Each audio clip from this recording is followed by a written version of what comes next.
what's going on, everybody? Thank you for tuning in to another episode of the Tina and Anderson Show. Welcome back. I am Anderson. This is my wife, Tina. And we started doing this podcast because these are things that we just always talk about with each other. So we decided, why not put a camera and a couple of mics in front of us and see what happens. So far, we are enjoying it. So thank you if you're back again and you want to hear more. Thank you. We appreciate you guys. We have gotten a few more subscribers since the last time we put out an episode. So we appreciate you guys and the new subscribers. We are growing slowly but surely. Mm-hmm. So we talk about marriage, biblical marriage. We definitely believe in biblical and traditional marriage because we believe it is the best way to live your marriage. And we talk about parenting as well. And we speak against the red pill and feminism. Which both go of them directly against which is what crazy. we believe. So, which is crazy because we will put reels out and sometimes people will think we're red pill. Then when there's some other reels we'll put out where people think we're kind of like feminists, but we're just against both. And in the world today, it's either you're one or the other. We're not. We are the way Jesus intended or God intended marriage to be. So that's what we live by, and that's what we want to share with everybody.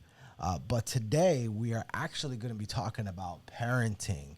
We haven't talked about parenting for a while. I think we did. I think in past episodes we did talk about like fathers and daughters. Mm-hmm. But today we're going to talk about parenting in a whole, and basically we're going to talk about gentle parenting and how it's been a trend. You just said that it's been a trend on TikTok starting when? Just like... Well, apparently it exploded in like 2020. 2020, but... So 6 years ago, yeah. Let's see. But it's been around longer than that. Yeah. Dr. Jane Nelson introduced positive discipline, emphasizing kindness and firmness. That was in 1980. But then kind of comes back on the scene again in 2015. Author Sarah Ockwell Smith published works like the Gentle Parenting book, officially cementing the modern movement and term into mainstream culture.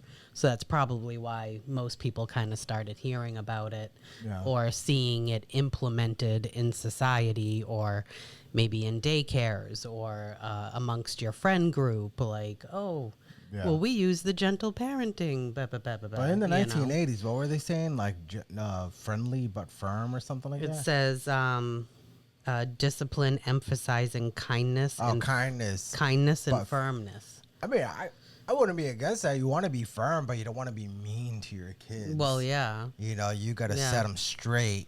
And sometimes it might seem like it might not be kind, but it is kind. You're like, you got to tell them, like, this is what you're going to do. Yeah. Because if you don't do this, this is going to happen. Well, there needs to be a firm line. Yeah. And that's the line that, like, you do not waver with. Yeah. Because every time you waver with it, the child knows, I moved the line a little bit further today. Right. Like children, small children, and definitely toddlers are like beings of habit.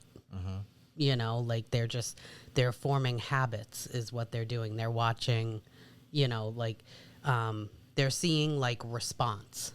Yeah. So if testing the limits. Right. If you let them get away with something, they're gonna do it again. Yeah.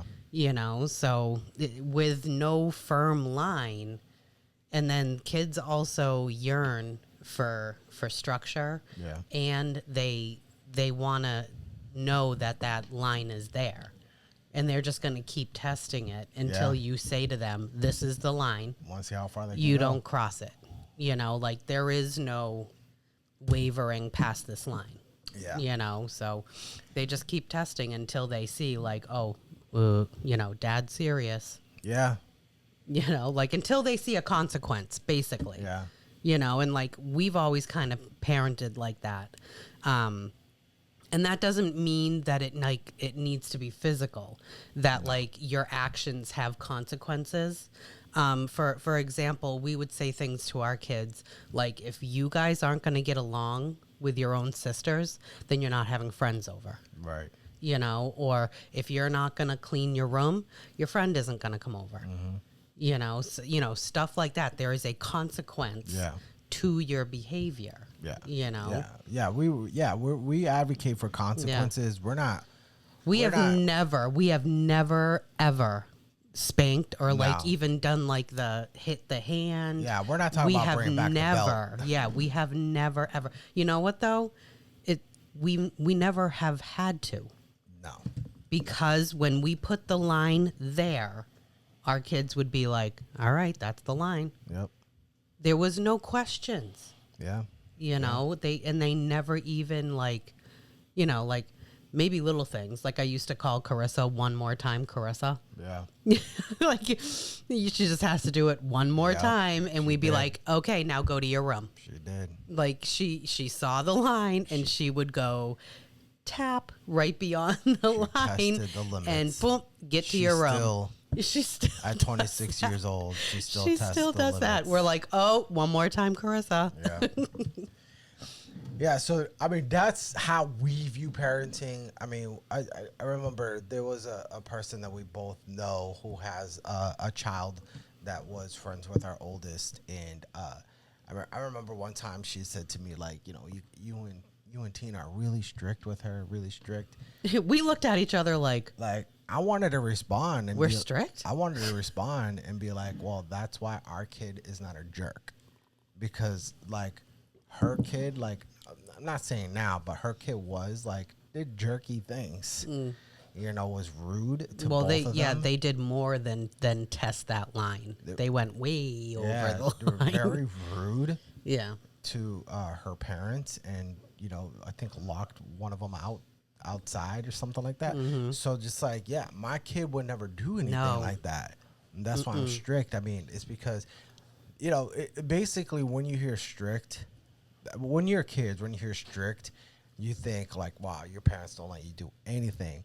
But now that I'm older and we're parents, strict means, you know, there are boundaries. Right. We set up boundaries and limits for our kids. And the kids are well aware of what they are. Yeah. You know. And we explain, you know, I never wanted to be the parent that was like, because I said so, this is why you do it. And as a Christian father, I never wanted to say you can't do that because it's a sin and then leave it as that. You know, I've always explained you don't want to do this because this will be the consequence. This will be the outcome if you do this.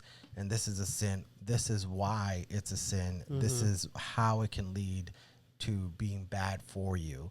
And this is why you should avoid it. And this is why God doesn't want that for us. So I always explain to my children why God sees it as a sin and how it can be bad for you. Instead of just saying that, because I was always told that's a sin, never explained, right? And what did I do?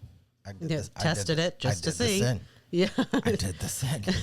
just to see. Know? So learning from how I was, I want to be like, you know what? I'm going to explain, because now I'm older and wiser and I know what my mom was saying back then. You know, even though she didn't explain it to me, it took me years later to find it. I got to tell my kids, like, all right, I'm going to explain. I think it's like, I think I'm like just now realizing that, like, because, you know, like I went to college for early childhood development, and they will talk to you about like teachable moments. Yeah. Like when you see an opportunity, you need to use that as an opportunity to teach. And like I'm just now realizing like that I do that a lot, and I do it still. Yeah. And like I've always done that with our kids. Like you know, something will happen right in front of us, and I'll be like, "You see? Do you see why that happened? Yeah. Do you see why that happened? Yeah. Let me explain. If this could have gone differently if they did this instead. Right. Like, you know, just being out in society or whatever. And now with having a like a permit driver, you know, like our 17-year-old has her permit, I'm constantly like, did you see that? Mm-hmm. Did you see that? Let me tell you why that could have gone differently. Mm-hmm. You know, like I'm constantly, and I think that's huge, because like it gives them a right in front of your face, real life perspective, you know, and then you kind of like, you make it real to them. Yeah. Like if that went a different way, you know, or like we'll see something on the TV and I'll be like, do you know why I can prove that that's a lie? Let me show you. That's a lie. And like, I'll show them. And they're like, oh. Right. Yeah, teachable moments are good. Teachable moments. I mean, that's probably one of the few things from college you learned that was good. I know, right? College, I look back now and I'm like, what were they teaching me? Yeah, I mean, it's good to tell your kids, this is what happens when you do this. This is why we're telling you no. This is why. Well, just to like stop and use that literal moment to be like, this is real life and this is what's going to happen. Yeah. You know, like, yeah. All right, we're going to get into our first video. Let me get our notes here. All right, so our first video here, mostly they're all talking about parenting, but this one is talking about like setting. Is gentle parenting setting your kid up for failure? Let's see what they have to say. If you think as a parent your job is to remove pain out of your kid's life, you are setting them up for failure. I'm not talking about abusing your kids. I'm not talking about going over the top, and I'm not talking about disciplining them from a place of emotion. I'm talking about being intelligent about it and recognizing that there are times and places in a child's life when they need to know that their behavior is unacceptable and there's some form of pain associated with that. If you Consequences. Yeah. Sorry. Yeah. Consequences, because their entire life there is going to be a reaction to their actions. Right. You know, so they need to learn that early on. I think we all learn that in science. When they get hit with that, when they're like adulting, and they get hit with that, like it's not such a hard hit. Yeah. You know, like we've already prepared them for the fact that not everything's going to go their way. Right. They're not always going to get their way, and not everything is a smooth ride. Right. You know? Yeah, and you can't, like, I like what he says, you can't remove the pain. Right. You know, you can't, basically, you know, if your kid does something wrong at school, you go to the school and try to keep your kid from getting punished for it. Right. No, let them learn. Yeah. Let them learn that this is the consequence to what you just did. You're like, oh, wait a minute. You tried to use a paint can with your friend as an alley-oop, and then it spilled all over the gym. In the newly renovated gym. You're going to detention. Yeah. Yep. I'm saying that because that's what I did in high school. Mm-hmm. All right. So, and then the other thing is behavior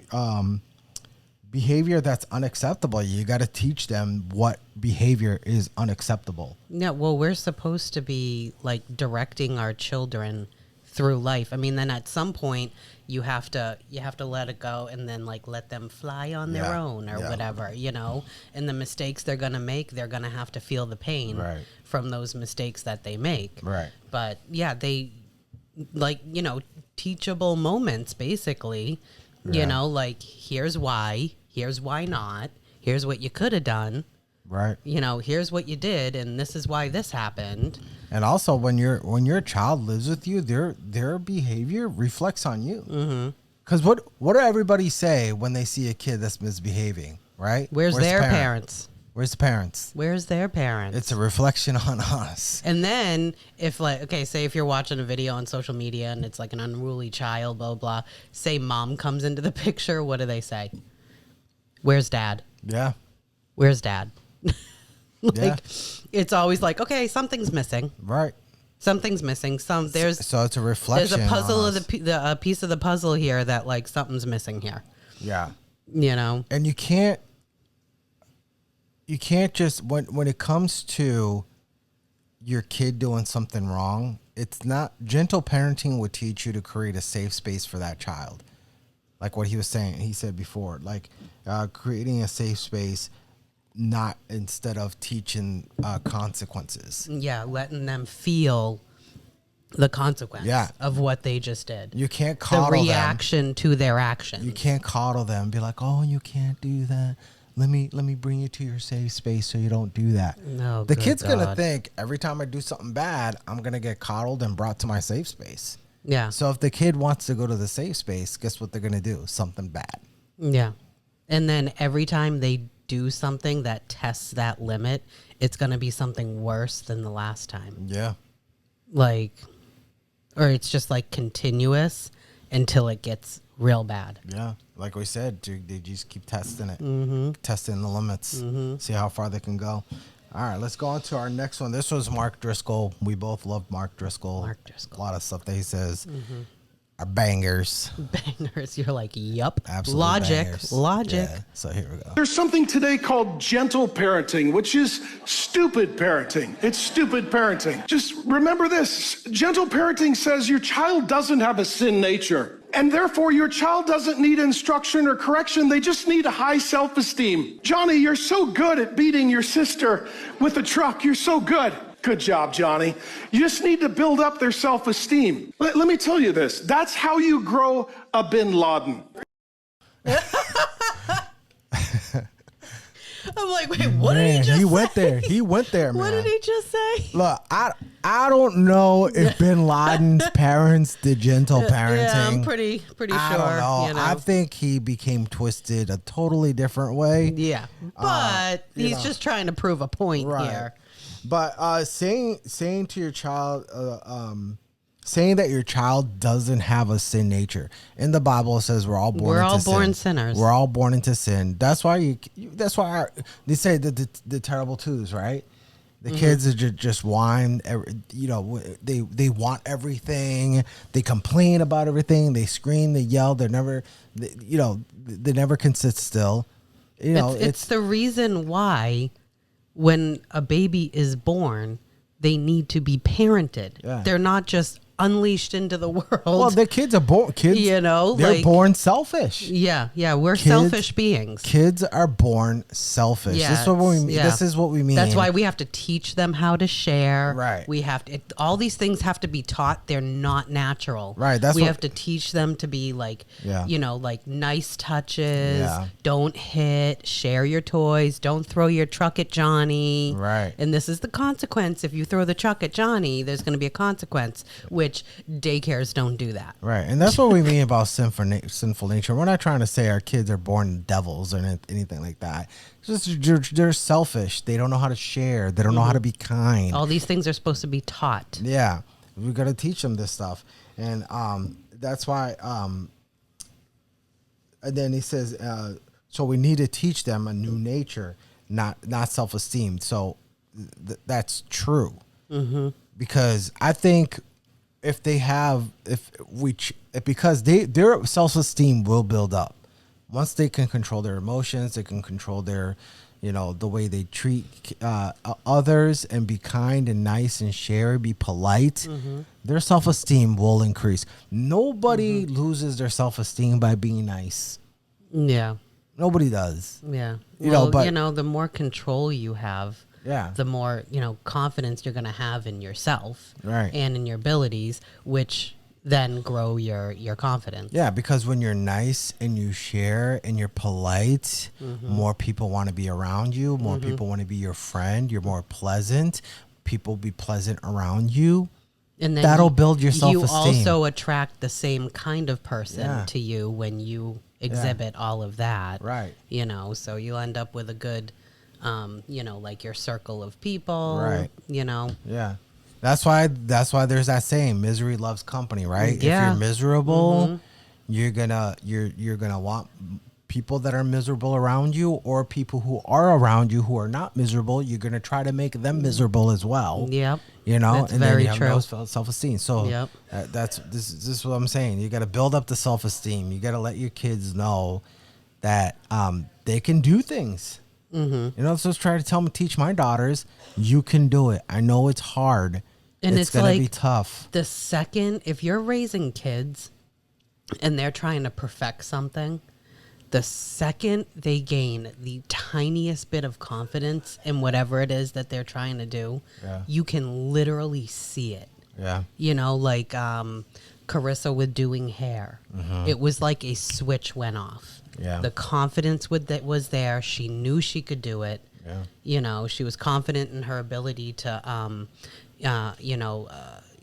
dealing with the clients and, talking with people, because there's a lot of socialization when you're a hairdresser. You have to be able to talk to people, be relatable to people, be able to hold a conversation, and then there's just like the ability to do, but it's like the second, and then it's the same thing with our other two kids too. Right. If they're trying to master something, it's like the second the confidence kicks in is the second you can see that like they're now good at this. That's why you teach them structure instead of destruction. Right. They're always going to be miserable because their room's a mess. They're always destroying things. They're not building anything. Yeah, they have to they're learn not how to completing anything. Control their emotions, be able to like stop and then like reflect. Yeah. Just to be able to just like stop in the moment and be like, hold on a second, back up. Right. Right. You need the ability to do that. Yeah. That doesn't come naturally either, because when your feelings are telling you to like, listen, just flip out. You need a good flip out. Yeah. Then like you want to just flip out. Yeah. So it's like it takes a lot in you to be able to just stop and be like, hold on a second. Hold on a second. Let me breathe a second. Hold on. Exactly. I mean, 100%. I mean, the flip out, if you see in our last episode, we saw Dad's crashing out. Dad's crashing out, which So is, that too. Yeah. All right, let's go on to video 3 and we'll talk about it. So parenting is raising mean, rude adults and teenagers. There's mean, because what are we doing?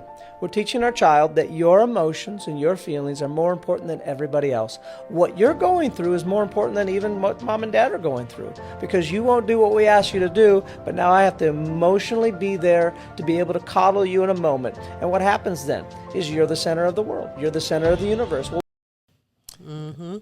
Exactly what I was saying. And how are you going to parent multiple children if you have like that one child who constantly needs that reassurance, the coddling, the this and that, and how are you going to spread that? How are you going to spread yourself amongst 4 kids, 5 kids, 3 kids? Yeah. But that I do think that that's what that gentle parenting creates. I think it creates selfish people. Yeah. That the world revolves around me. I only do something if I want to. How many things in life do you literally not want to do? Right. And you're like, ugh, I got to get that done today, or like it's going to mess up my whole week, like how many of us want to do laundry? We don't want to do laundry, but we do it. Now, imagine a child who's been raised to think that like you let your emotions get in the way of your logic all the time. Yeah. It's logical. You need to do this laundry or it's going to pile up. Yeah. But your emotions are way more important, and I don't want to. What's going to happen when that person lives by themselves? Yeah. Or has children themselves? Yeah.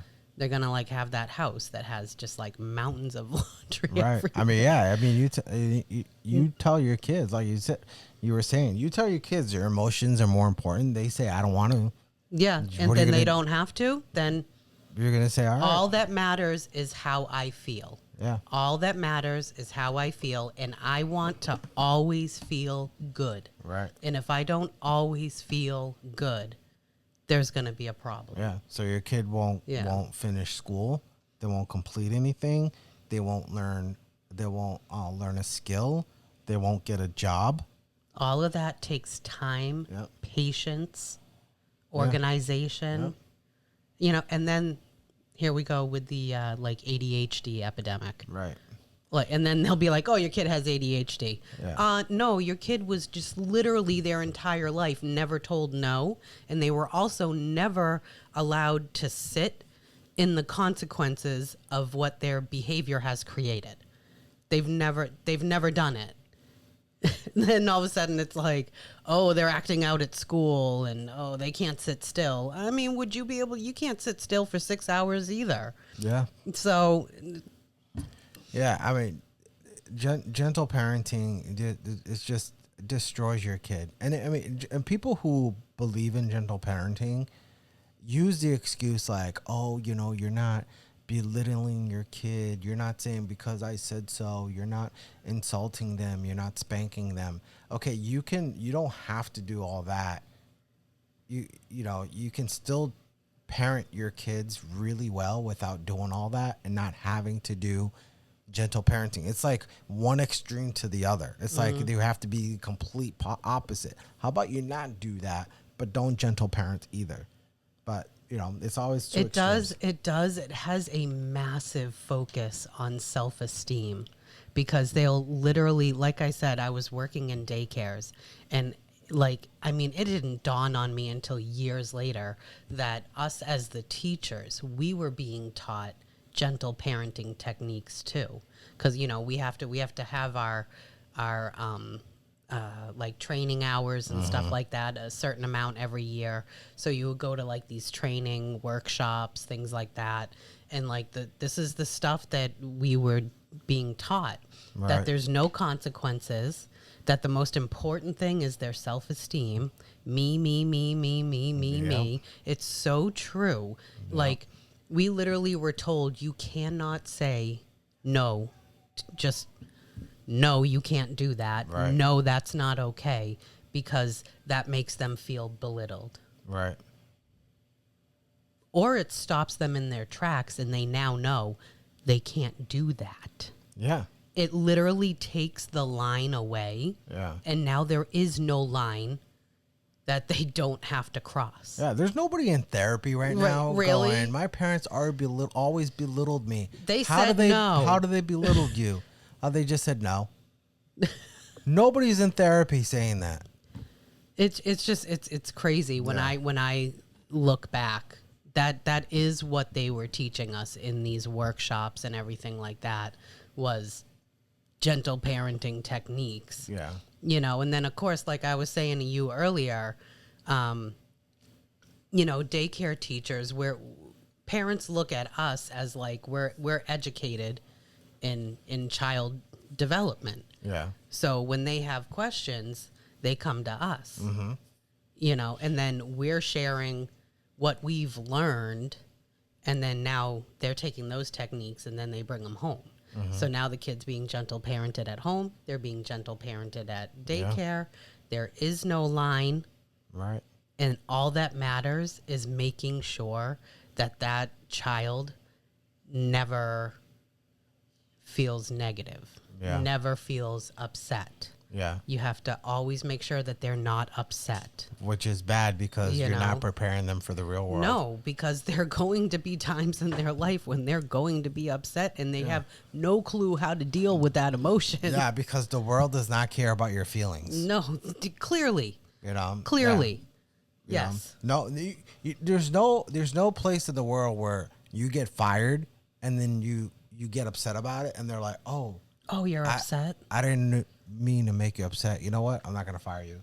Or a cop pulls you over, gives you a ticket, and you're upset, and the cop says, oh, I'm sorry. You know what? I didn't think you were going to get upset. I'm not going to give you a ticket. The world doesn't care. So when you're it's not teaching, feelings based. When you're teaching a kid that their feelings are valid, they're going to end up protesting and burning down cities. Mm-hmm. All right, so let's blocking roadways. Let's go to this other video. We got two more. We'll go to this other video where this woman,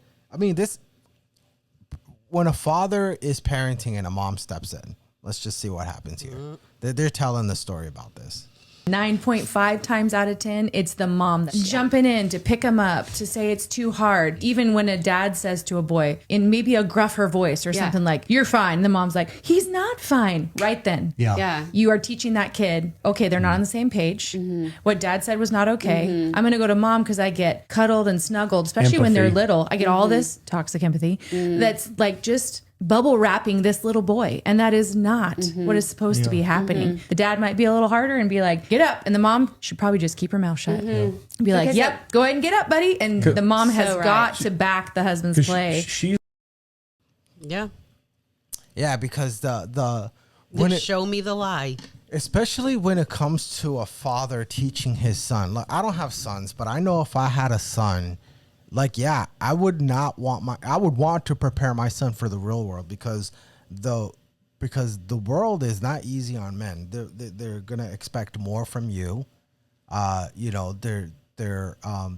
Their feelings will never be validated. Women's feelings can be, but not a man's.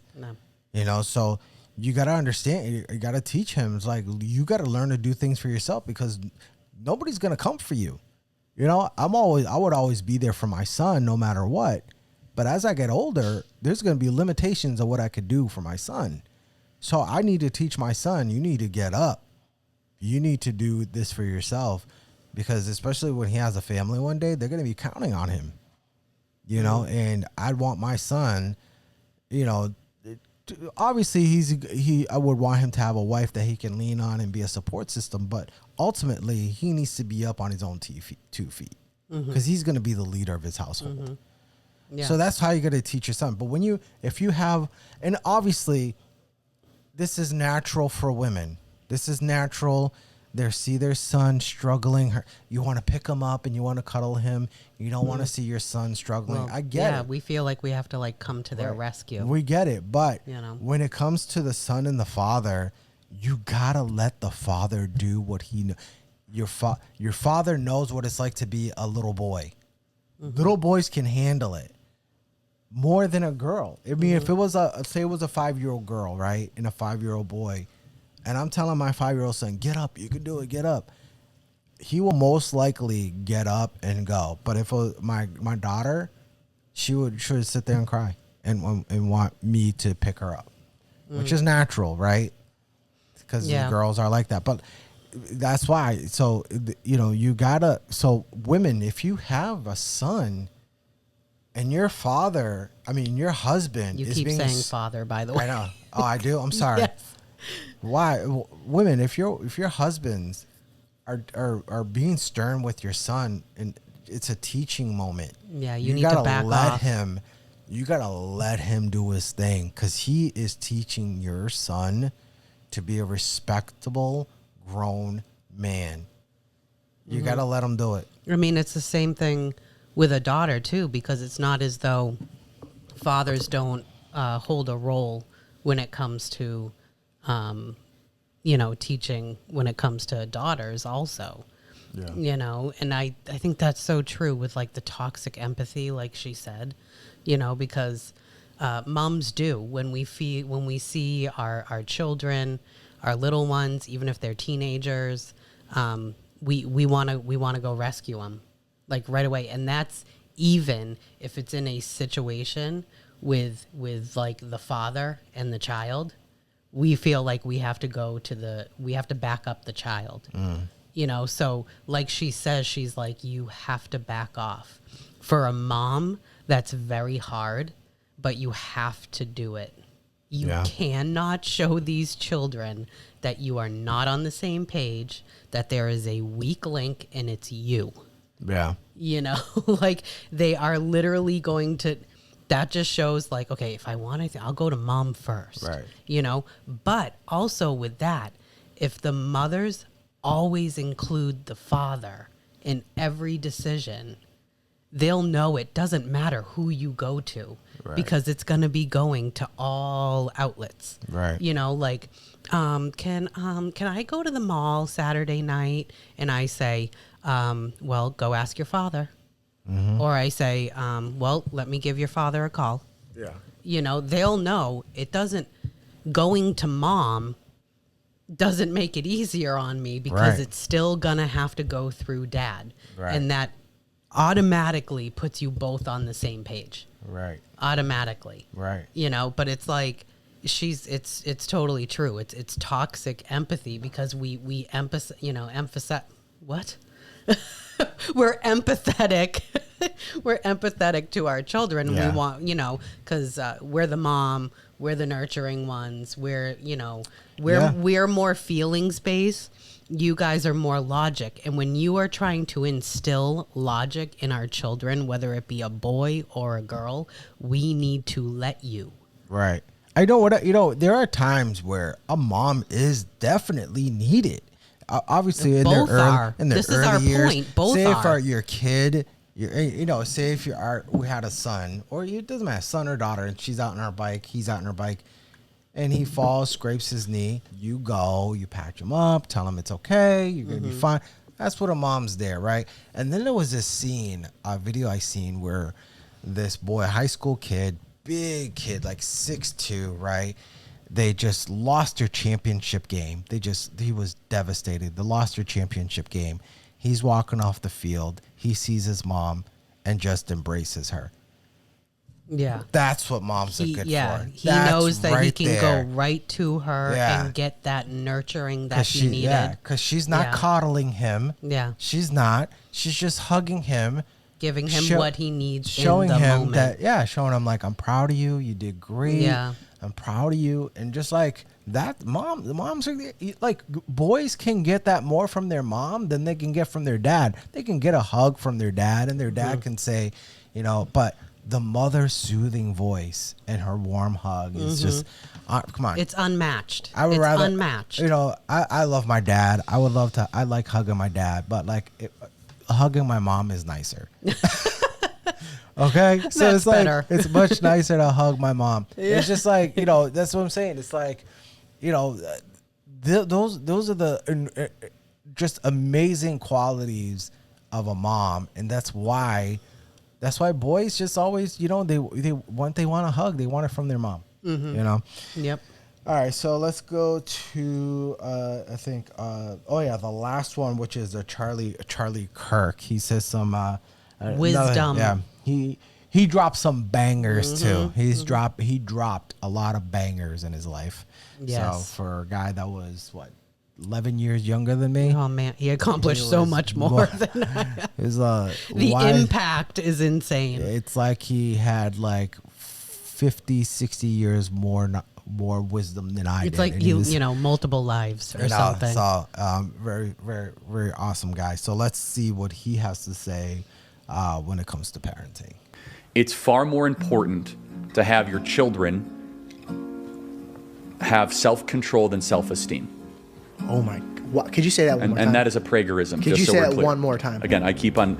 It's far more important for your children to have self-control than self-esteem.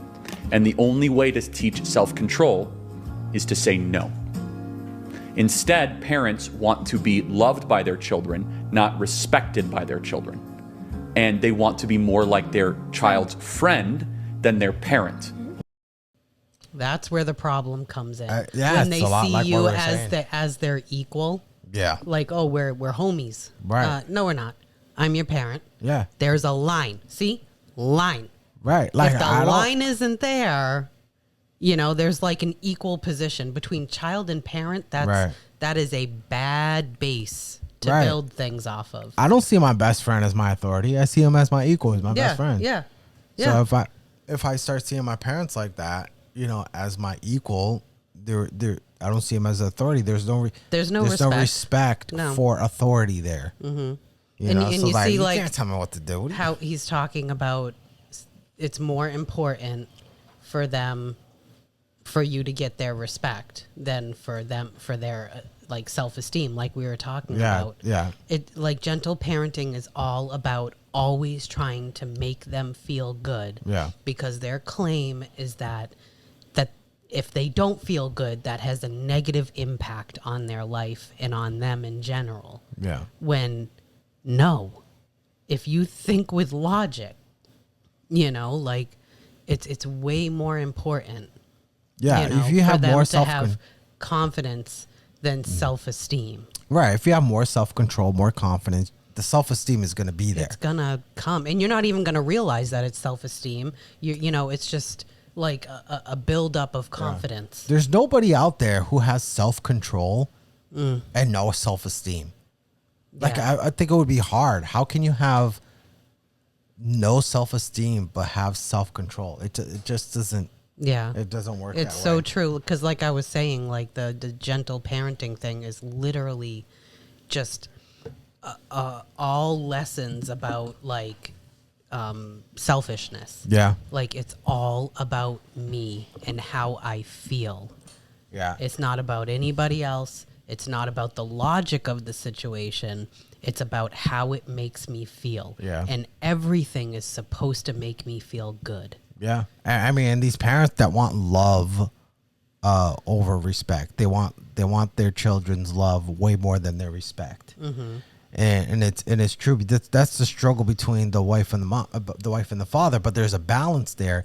Mothers want their children's love. They want respect too, but they strive more for the love, right? Whereas fathers, we want the respect. You know, I walk in the house, I want respect. When you talk to me, we talk to me respectfully.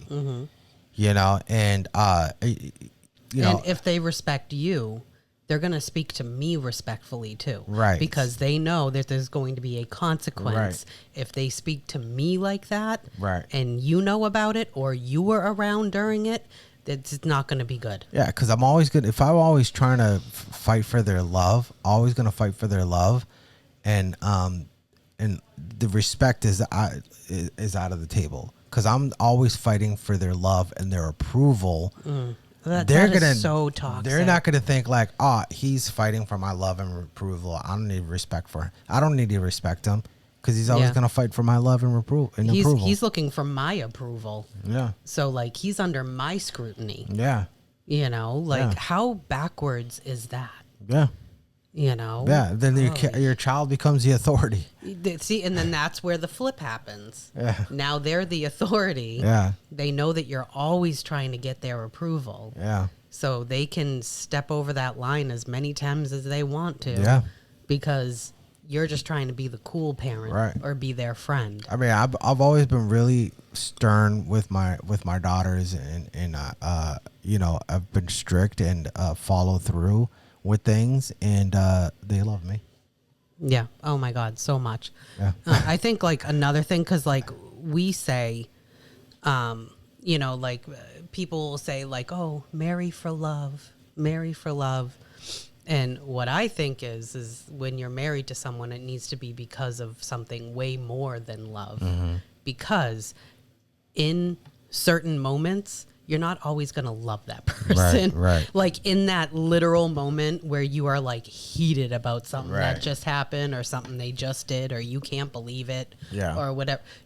Are you thinking about how much you love them? Yeah. No. So it needs to be like something way more than love is holding your marriage together. I think it's the same thing when it comes to the kids. Right. If all they do is love you, they're going to have no problem disrespecting you. Right, yeah. Because there's nothing else holding that relationship together. It's just love. It needs to be something more. Right. You know, if they respect you, they're going to be showing you love anyways. Yeah. Yeah. Same thing. Yeah, and it's got to be, exactly, because, I mean, you got a lot of these divorces where, you know, feelings are involved. Oh, I fell out of love. No, you didn't fall out of love. You were just mad. You were just mad. I got bored. Yeah, you got bored. I got bored. You got bored. And then when he leaves, that's when you realize, oh, my God, I love him. But because you're basing all of your decisions off of feelings, everything gets out of whack, and you wind up doing stuff that you most likely regret, and now you want to reverse it, and you can't. Right. Sorry, we got off track. We're talking about parenting, not divorces here. Off track. All right. So there's a Reddit story I wanted to go through. Actually, you know, there was a couple of Bible verses I think we're supposed to say.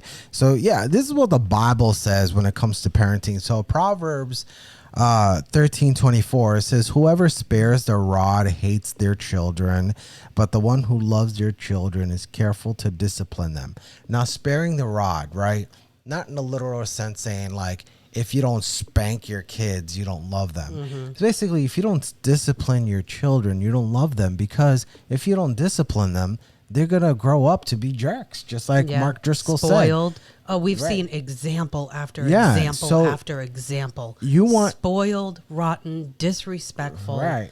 You know, you're setting your kid up to fail. Right, because I'm stern and I'm strict, and I follow through with consequences when it comes to my daughters, because I love them, because I want them to grow up to be incredible women of God. I want them to be amazing moms, amazing wives, and whatever other endeavors they do. You know, my oldest is a hairdresser. I want her to be the best hairdresser she can be. So it's like, you know, this is why. Because if I didn't do this stuff and I just let them do whatever and no consequences, in my mind I'll be like, I don't care what they do. Right. I mean, I don't care what they do. They do whatever. Like, I want them to be great. Yeah, you direct them, but you also let them feel the reaction to their behavior. Yeah. You know, like our daughter just went through a whole load of stuff with her car. And we were like, huh? Yeah. You should have kept it. And she's the one who had to fix the whole thing. Right. We didn't fix it. She had to fix it. Yeah. Yeah, she You had know, to fix like her car, but I did tell and her. she was stressed out Right. and she was mad. I didn't go fix it for her. No, we didn't go, oh no, you're not supposed to ever feel mad because that's going to have a negative impact on your life. Right. Let me go fix it for you so you don't have to sit in that angry feeling. Right. I mean, Come it was on. a stressful moment for her. Jump into reality. Yeah, and I had it was a stressful moment for her, but It I was let her. very stressful. But I let her know. I was like, look, you have the ability to fix it. Just fix it and you'll be all right. It's not the end of the world. Yep. You know? So Ephesians 6:4, it says, fathers, don't stir up anger in your children, but bring them up in training and instructions of the Lord. So just bring them up in training. Training them to be better behaved, to have be control, to be polite. Yep, have self-control. You know, and that'll build up their self-esteem. Help them create a routine, good habits, things like that. And don't stir up anger. Meaning, like, don't react. Don't spank them. Don't always yell at them. You know, I'm not always yelling at my kids. I don't remember the last time you ever yelled at any of our kids. Because the last thing I want is when my kid makes a mistake, the last thing I want them is to think, oh my God, my dad's going to kill me. You know? Yeah. You know, like I might be upset or disappointed, but I'm not going to scream at them. I mean, there was one time you told me when our youngest daughter, she had we got her like a little cell phone, like a little smartphone, but it had no service. It's just for games or whatever. Games she could whenever she can link onto Wi-Fi, she can play her games on it. So I think she was probably like 10 years old, and we were at a zoo up in Maine. And, oh God, I remember this. She misplaced it and she cried because she was like, "Dad's gonna kill me." She wasn't even crying because her phone might possibly be gone forever. Yeah, she was crying because she thought Papai is gonna kill me. Yeah.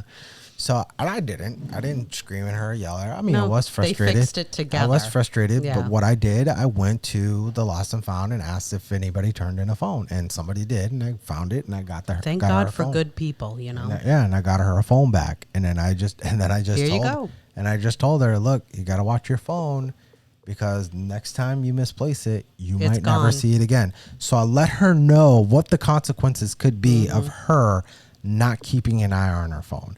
And there was one time, I don't know if it was before or after, there was a time she misplaced her phone and it was gone forever. But it was a cheap little smartphone from Walmart. So it's like, I didn't spend, it's not like I got her an iPhone. You know, and then she deals in real time with the consequences because now she has no phone. Yeah. So and we didn't go out and be like, oh, hurry up and replace it. She's upset. Yeah. No. I think she lost it that one first at Home Depot, and I think it was probably a few months until I got her another one, and then I told her look, you lose this one, that's it. That's it. You know.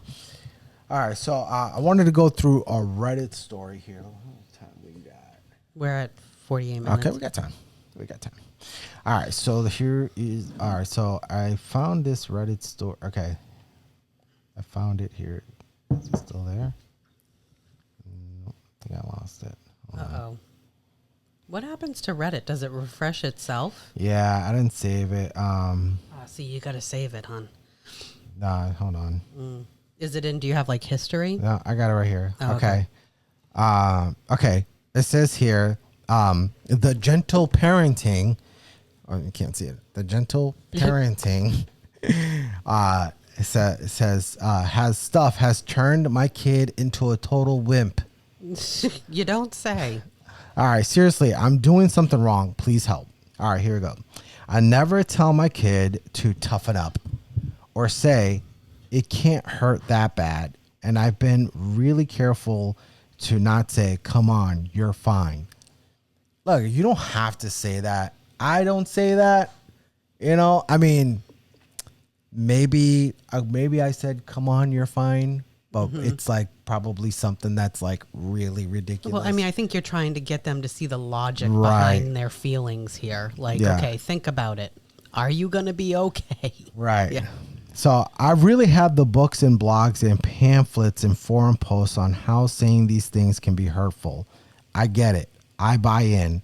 I'm careful to validate her feelings and be considerate of her 2, 3, 4-year-old development stage. This is where you're going wrong. You can't validate your 2 and 3, 4-year-olds' emotions because they're all over the place. Yeah, they're emotional. Yeah, they're a mess. Yeah, but it seems like all the time, ouch, looks like that hurt. And the, can I give you a hug to help you feel better? Have turned her into such a wimp.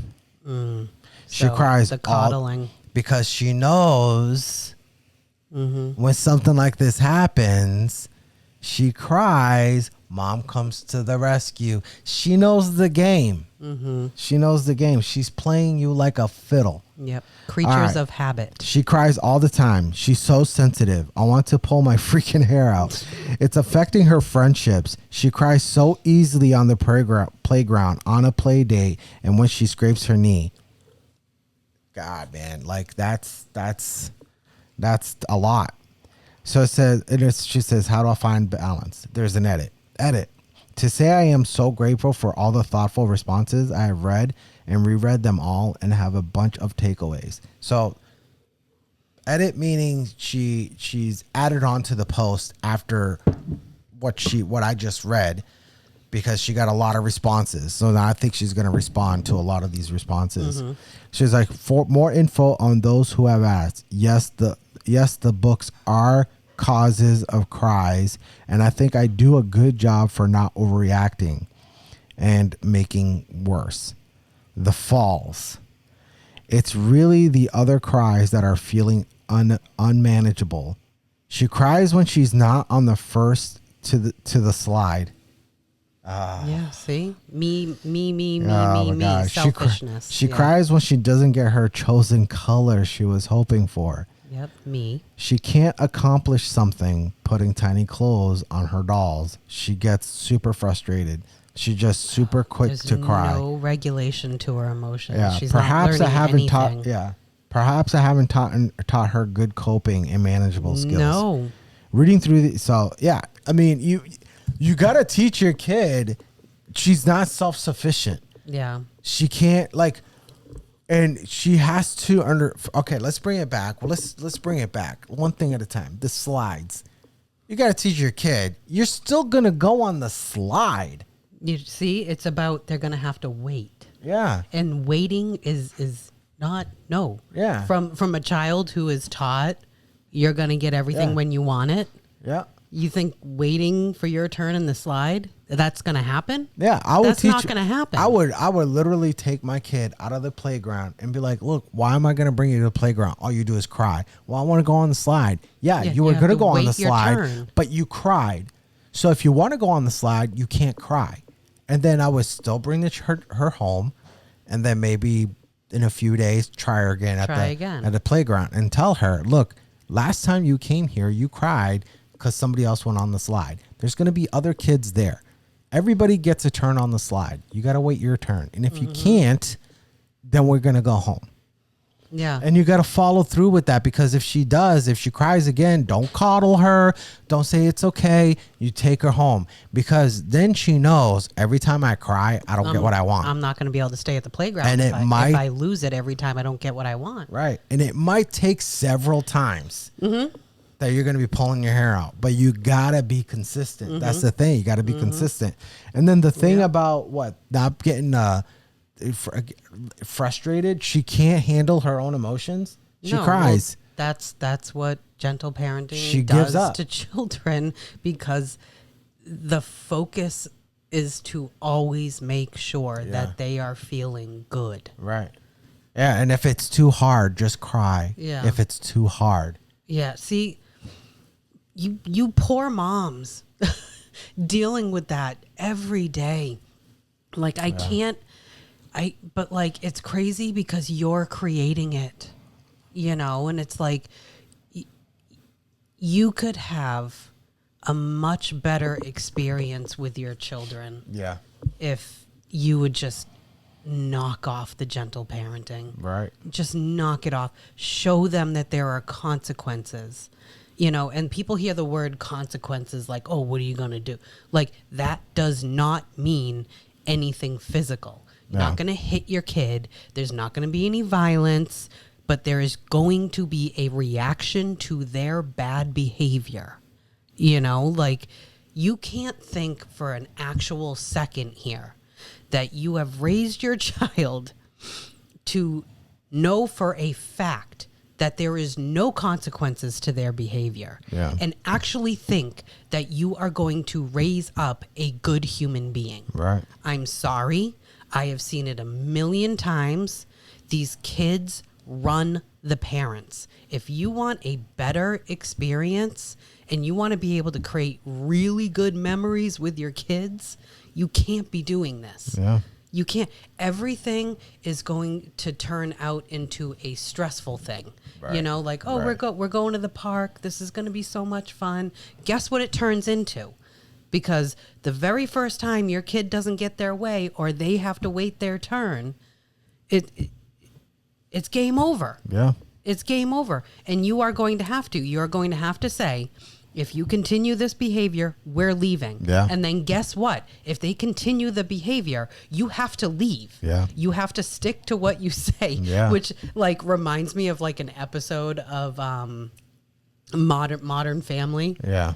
And how they were like, they saw like a burn mark on the couch, and they were like, somebody was smoking cigarettes. Who did it? Yeah. Who smoked? And the kids are all like, this is like an early episode. The kids in the show are all like, they're all tiny. They're all like, I don't know. It wasn't me. If you guys don't tell us who was smoking cigarettes, we're canceling Christmas. Yeah, it so can't be it's that like, unrealistic. So he kept hauling the Christmas tree out the back door and then bringing it back in because they'd be like, it was me. And he's like, Christmas is back on. And then he would bring the Christmas tree back in. And then they find out that like, no, they were lying. It wasn't them. They're just trying to get Christmas back. But it's like when you give them like a choice, you either do this or this is going to happen. Yeah. It has to be realistic Right. because you have to follow through with it. Yeah. You have to. Yeah. There's no choice. And the all you have to do is not follow through with it one time, and you're setting yourself up. and the consequence only has to affect them, not everybody else. Right. You can't like, mess up everybody else's day or, everybody was going to go, everybody in the family, we're all going to the park. And, you say like, oh, we're not going if you don't now. Great. Right. Now what? Right. Yeah. So all right. There's a couple of articles here that some statistics. If you guys have been following us, you guys know that is probably one of the hardest words for me to say. I don't know why. And I never realized that until we started doing the podcast. Now you have to say statistics. It's stats. crazy the amount of words that we each have issues with that like we didn't realize we had issues with. Yeah. Because we'll be like trying to say it and then realize in that moment that we can't say it. Yeah. This one here says gentle parenting is a method that focuses on understanding children's feelings and motivations. Motivations, encourages calm cooperation from parents, and elevates redirection over correction.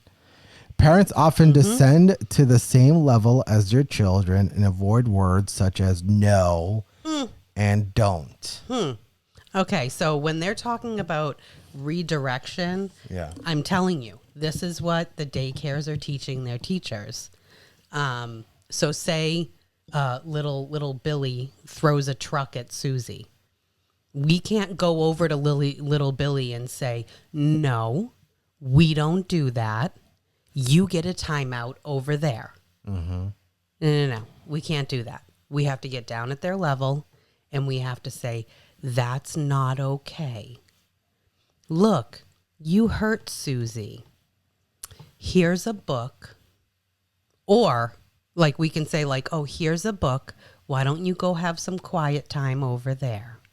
So now, now they get their own book. They get rewarded. Yeah. It's a reward system for the kid who is misbehaving. Or we're supposed to say, here's a ball. This is something you can throw. Right. So now, now they get rewarded and they get to have this ball and then they get to continue to play. There was 0 consequences. None. And then we tell the parents, oh, this is how you should handle a situation like this. And then they bring it home and this is how they're doing it. Right. Because they think we're the experts in the matter because we have training.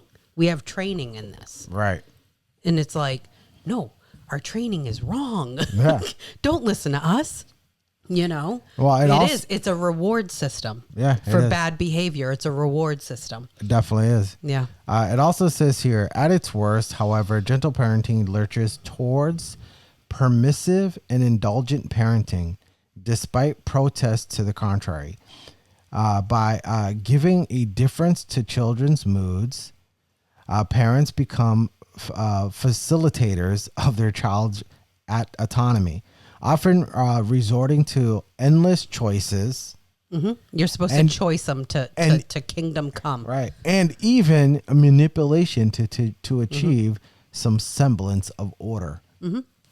Oh, if you do this, we'll do this for you. Like, come on.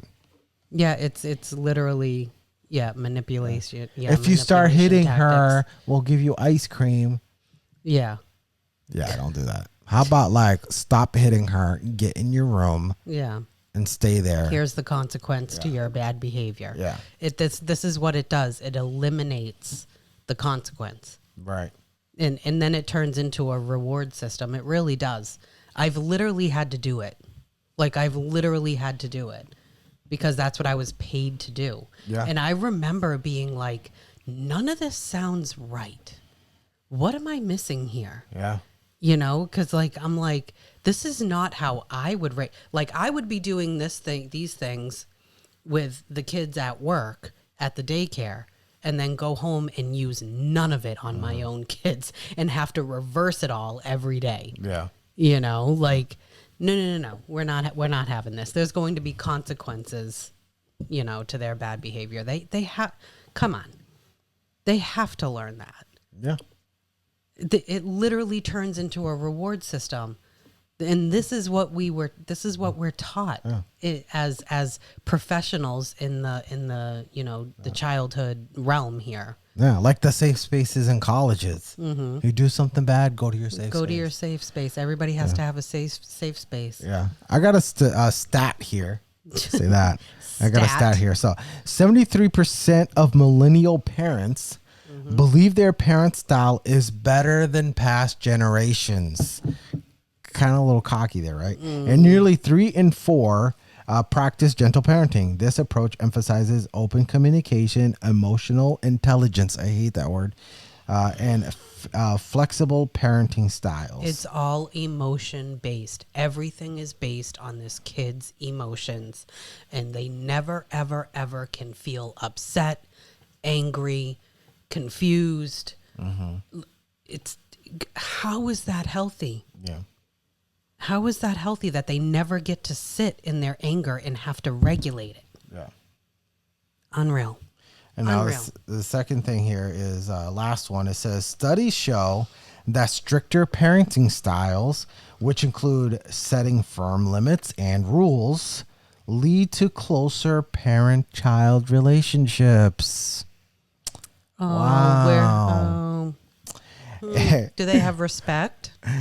A survey of over 24,000 families found that parents who enforce rules report better relationships with their children, finding confirmed by the teenagers living in those homes. So the teenagers are confirming this. It's, you know, kids, they need structure and they want limits. Yeah. They're not going to literally tell you that. Right. Reminds me of another episode of Modern Family. Remember, we've talked about, I think we played it here, where, oh God, what's the oldest daughter's name? I forget. Haley is dating that older man. Oh, yeah. Because she just wanted to see if her father cared. She just wanted to get a reaction out of her father. Right. Because he was trying to act all cool. He was like, hey, that's cool, man. Right. Hey. And she was just like, wanted him to set that limit. Yeah, because when you set limits and boundaries and enforce these limits and boundaries with your kids see that as you caring for them. Yeah. If your kid is out all night parenting, if your kids are out all night partying, right? And you don't call them, they'll be like, "Oh yeah, my parents, they're cool. They're cool. They'll let me out." But they'll start to seeing, my parents don't even care. I'm out here all night in the middle of the night partying. Yep. They don't even care. They don't even call. Yeah. They notice that. They'll notice that. All right, so I think that's it for today. Thank you for tuning in, guys. Appreciate you guys. Make sure to follow us on our joint Instagram account. And if you guys haven't yet, if you're watching this to the end, if you haven't yet, please subscribe, hit the notification bell and the like button. We would appreciate it. And we'll see you guys on the next one. Yep. Peace. Peace.